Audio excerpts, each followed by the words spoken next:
ਬਿਮਾਰੀਆਂ 'ਚ ਪੈਸੇ ਨਾ ਹੋਣ ਦੀ ਹਾਲਤ 'ਚ ਹੁਣ ਪਰਿਵਾਰਾਂ ਦੀ ਮਦਦ ਪੰਜਾਬ ਸਰਕਾਰ ਕਰੇਗੀ। ਪੰਜਾਬ ਸਰਕਾਰ ਮੁੱਖ ਮੰਤਰੀ ਸਿਹਤ ਯੋਜਨਾ ਦੀ ਸ਼ੁਰੂਆਤ ਕਰਨ ਜਾ ਰਹੀ ਹੈ, ਜਿਸ ਦੇ ਤਹਿਤ ਲੋਕਾਂ ਨੂੰ ਹਰ ਸਾਲ 10 ਲੱਖ ਰੁਪਏ ਤੱਕ ਦਾ ਮੁਫਤ ਅਤੇ ਵਧੀਆ ਇਲਾਜ ਮਿਲੇਗਾ। ਮੁੱਖ ਮੰਤਰੀ ਸਿਹਤ ਯੋਜਨਾ ਪੰਜਾਬ ਦੇ ਲਗਭਗ 3 ਕਰੋੜ ਲੋਕਾਂ ਨੂੰ ਕਵਰ ਕਰੇਗੀ। ਬਹੁਤ ਸਾਰੇ ਹੈ ਜੀ ਬਜ਼ੁਰਗ ਇਹੋ ਜਿਹੇ ਨੇ ਜਿਹੜੇ ਇਹ ਕਹਿ ਚੁੱਕੇ ਨੇ ਕਿ ਮੇਰਾ ਇਲਾਜ ਨਾ ਕਰਾਇਓ, ਮੈਨੂੰ ਪਰਮਾਤਮਾ ਤੇ ਛੱਡ ਦਿਓ। ਜਿਸ ਦਿਨ ਸਵਾਸ ਪੂਰੇ ਹੋ ਗਏ ਦਾਗ ਲਾ ਦਿਓ। ਜੇ ਇਲਾਜ ਕਰਾਉਣ ਦੇ ਚੱਕਰਾਂ 'ਚ ਪੈ ਗਏ, ਜਿੰਨੀ ਕੁ ਹੈਗੀ ਆ ਜ਼ਮੀਨ ਵਿਕ ਜੂਗੀ। 10 ਲੱਖ ਰੁਪਏ ਦਾ ਹੈਲਥ ਕਾਰਡ, ਕੋਈ ਹੋਰ ਫਾਰਮੈਲਿਟੀ ਨਹੀਂ, ਕੋਈ ਫਾਰਮ ਨਹੀਂ ਭਰਨਾ, ਕੋਈ ਕੁਝ ਨਹੀਂ ਕਰਨਾ। 10 ਲੱਖ ਰੁਪਈਆ ਤਾਂ ਸਿੱਧਾ ਹੀ ਹਰੇਕ ਦਾ ਹੀ ਹੈ। ਆਓ ਇਲਾਜ ਕਰਾਓ, ਪੈਸੇ ਦਾ ਹਿਸਾਬ ਕਿਤਾਬ ਬਾਅਦ 'ਚ ਦੇਖਾਂਗੇ। ਸਰਕਾਰੀ ਕਰਮਚਾਰੀ ਅਤੇ ਪੈਨਸ਼ਨਰਾਂ ਸਮੇਤ ਸੂਬੇ ਦੇ ਅਸਲ ਵਸਨੀਕਾਂ ਨੂੰ ਮੁੱਖ ਮੰਤਰੀ ਸਿਹਤ ਯੋਜਨਾ ਹੈਲਥ ਕਾਰਡ ਜਾਰੀ ਕੀਤੇ ਜਾਣਗੇ, ਜਿਸ ਦੇ ਤਹਿਤ ਹਰ ਕਿਸਮ ਦੇ ਸਰਕਾਰੀ ਅਤੇ ਸੂਚੀਬੱਧ ਪ੍ਰਾਈਵੇਟ ਹਸਪਤਾਲਾਂ 'ਚ ਮੁਫਤ ਅਤੇ ਕੈਸ਼ਲੈਸ ਇਲਾਜ ਮਿਲੇਗਾ।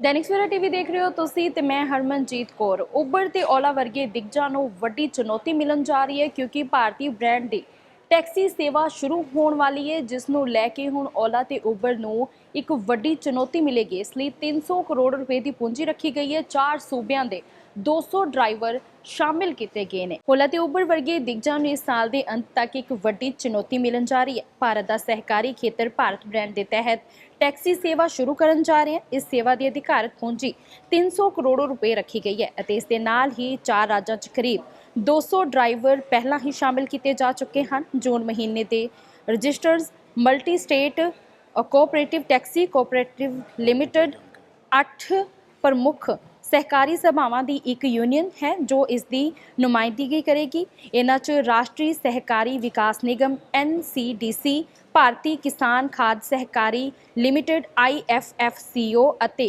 गुजरात सहकारी दुध मार्केटिंग फैडरेशन GCMMF भी शामिल हैं। सहकारी मंत्री अमित शाह ने इस सैक्टर लिए एक व्यापक सहकारी नीति का ऐलान किया सी, जिस विच संकेत दिता गया सी कि 2025 के अंत तक एक सहकारी टैक्सी सेवा शुरू की जाएगी। NCDC के deputy managing director Rohit Gupta ने कहा, मुख्य उद्देश्य ड्राइवरां नूं बेहतर रिटर्न यकीनी बनाउणा अते यात्रियों नूं गुणवत्ता सुरक्षा ਅਤੇ किफायती सेवावां प्रदान करना है। ਇਹ उद्यम बिना किसी सरकारी हिस्सेदारी ਦੇ काम करता है ਅਤੇ पूरी तरह भागीदार सहकारी सेवावां राही फंड किया जाता है। इस दे संस्थापक मैंबरां च Krishak Bharati Sahakari limited, national bank for agriculture ਅਤੇ rural development, national dairy development board ਅਤੇ नैशनल कोऑपरेटिव एक्सपोर्टेड लिमिटेड भी शामिल हैं। कदों तक तैयार हो सकती है ऐप, इस बारे च भी जानकारी दे देनी है। सहकारी ने राइड हेलिंग ऐप विकसित करने लई एक टैक्नोलॉजी साथी की चोण करने लई एक टेंडर जारी किया है। ऐप दिसंबर तक तैयार होने की उम्मीद है। इस पूरे भारत प्लेटफॉर्म की मार्केटिंग रणनीति तैयार करने लई एक टैक्नोलॉजी सलाहकार ਅਤੇ Indian institute of management Bangalore ਨੂੰ लगाया गया है। ਇਹ सेवा एक सहकारी कीमत मॉडल की पालना करेगी ਅਤੇ ਇਸ ਸਮੇਂ ਇਸ ਦੇ ਕਾਰਜਾਂ ਨੂੰ ਵਧਾਉਣ ਲਈ ਮੈਂਬਰਸ਼ਿਪ ਮੁਹਿੰਮਾਂ ਚੱਲ ਰਹੀਆਂ ਨੇ। ਤਾਂ ਦੱਸ ਦਈਏ ਕਿ ਜੋ ਇਹ ਵੱਡੀ ਖਬਰ ਸਾਹਮਣੇ ਆ ਰਹੀ ਹੈ ਕਿ ਸਾਲ ਦੇ ਅੰਤ ਤੱਕ ਲੋਕਾਂ ਨੂੰ ਭਾਰਤ ਬ੍ਰਾਂਡ ਦੀ ਟੈਕਸੀ ਸੇਵਾ ਮਿਲ ਜਾਏਗੀ, ਜਿਸ ਦੇ ਨਾਲ ਉਬਰ ਤੇ ਓਲਾ ਵਰਗੇ ਦਿਗਜਾਂ ਨੂੰ ਚੁਣੌਤੀ ਦਾ ਸਾਹਮਣਾ ਕਰਨਾ ਪਵੇਗਾ। ਦੈਨਿਕ ਸਵੇਰਾ ਟੀਵੀ ਦੇਖ ਰਹੇ ਹੋ ਤੁਸੀਂ ਤੇ ਮੈਂ ਹਰਮਨਜੀਤ ਕੌਰ। ਉਬਰ ਤੇ ਓਲਾ ਵਰਗੇ ਦਿਗਜਾਂ ਨੂੰ ਵੱਡੀ ਚੁਣੌਤੀ ਮਿਲਣ ਜਾ ਰਹੀ ਹੈ, ਕਿਉਂਕਿ ਭਾਰਤੀ ਬ੍ਰਾਂਡ ਦੀ ਟੈਕਸੀ ਸੇਵਾ ਸ਼ੁਰੂ ਹੋਣ ਵਾਲੀ ਹੈ, ਜਿਸ ਨੂੰ ਲੈ ਕੇ ਹੁਣ ਓਲਾ ਤੇ ਉਬਰ ਨੂੰ ਇੱਕ ਵੱਡੀ ਚੁਣੌਤੀ ਮਿਲੇਗੀ। ਇਸ ਲਈ 300 ਕਰੋੜ ਰੁਪਏ ਦੀ ਪੂੰਜੀ ਰੱਖੀ ਗਈ ਹੈ। 4 ਸੂਬਿਆਂ ਦੇ 200 ड्राइवर शामिल किए गए हैं। ओला ते उबर वर्गे दिग्गजां नूं इस साल के अंत तक एक वड्डी चुनौती मिलन जा रही है। भारत का सहकारी खेतर भारत ब्रांड के तहत टैक्सी सेवा शुरू करन जा रहे हैं। इस सेवा की अधिकारत पूंजी 300 करोड़ रुपए रखी गई है ਅਤੇ इस दे नाल ही 4 राज्यों च करीब 200 ड्राइवर पहला ही शामिल किए जा चुके हैं। जून महीने के registers multi state cooperative taxi cooperative limited 8 प्रमुख ਸਹਿਕਾਰੀ ਸਭਾਵਾਂ ਦੀ ਇੱਕ ਯੂਨੀਅਨ ਹੈ ਜੋ ਇਸ ਦੀ ਨੁਮਾਇੰਦਗੀ ਕਰੇਗੀ। ਇਹਨਾਂ 'ਚ ਰਾਸ਼ਟਰੀ ਸਹਿਕਾਰੀ ਵਿਕਾਸ ਨਿਗਮ NCDC, ਭਾਰਤੀ ਕਿਸਾਨ ਖਾਦ ਸਹਿਕਾਰੀ ਲਿਮਟਿਡ IFFCO ਅਤੇ ਗੁਜਰਾਤ ਸਹਿਕਾਰੀ ਦੁੱਧ ਮਾਰਕੀਟਿੰਗ ਫੈਡਰੇਸ਼ਨ GCMMF ਵੀ ਸ਼ਾਮਿਲ ਹਨ। ਸਹਿਕਾਰੀ ਮੰਤਰੀ ਅਮਿਤ ਸ਼ਾਹ ਨੇ ਇਸ ਸੈਕਟਰ ਲਈ ਇੱਕ ਵਿਆਪਕ ਸਹਿਕਾਰੀ ਨੀਤੀ ਦਾ ਐਲਾਨ ਕੀਤਾ ਸੀ, ਜਿਸ ਵਿੱਚ ਸੰਕੇਤ ਦਿੱਤਾ ਗਿਆ ਸੀ ਕਿ 2025 ਦੇ ਅੰਤ ਤੱਕ ਇੱਕ ਸਹਿਕਾਰੀ ਟੈਕਸੀ ਸੇਵਾ ਸ਼ੁਰੂ ਕੀਤੀ ਜਾਵੇਗੀ। NCDC ਦੇ deputy managing director Rohit Gupta ਨੇ ਕਿਹਾ, ਮੁੱਖ ਉਦੇਸ਼ ਡਰਾਈਵਰਾਂ ਨੂੰ ਬਿਹਤਰ ਰਿਟਰਨ ਯਕੀਨੀ ਬਣਾਉਣਾ ਅਤੇ ਯਾਤਰੀਆਂ ਨੂੰ ਗੁਣਵੱਤਾ